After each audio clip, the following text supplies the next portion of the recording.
Sugeng ngendagati igede mindre alias mandrak. Mare sudine ken kabakne saget nyemak gai ngemaling montor. Buine montor raman mantan tunangane palingine. Pipesne lantas anggone foya-foya mepelalian ajak meli barang kebutuhan sewai-wai. Kasus ini terungkap ulian Polsek Sukawati nerima laporan.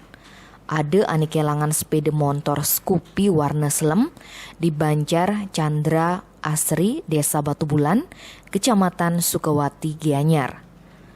Ane ngelang montore ento bapan mantan tunangane ane Madan Lohwiarti. Di subane melapor, polisi ini lantas nyelidikin kasus ento. Polisi subeng ngisyangin ciri-ciri pelaku. Ia di subane tangkepe ternyata pelakone mantan tunangan pianak korban. Mandra tangkepe di kos demenane di Jalan Drupadi Denpasar. Modus operandinya yaitu pelaku ini adalah mantan dari pacar anak korban. Mana pelaku ini berpacaran dengan anak korban 8 tahun lamanya. Sehingga dia dengan leluasa dan mengetahui di mana biasanya meletakkan STNK, kunci motor maupun BPKB motor di rumah. Ya.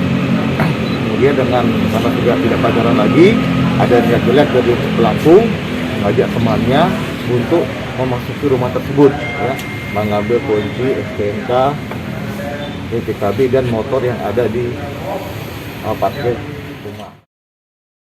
Pas ngemaling, pelaku beraksi aja ketimpalne Iwayan Agus Saputra uli Batu Kandek Nusa Penidek Lungkung. Ulian ulahne pelaku ancam mebogolan pitung tiban. Tim Bali Ekspres ngelaporang.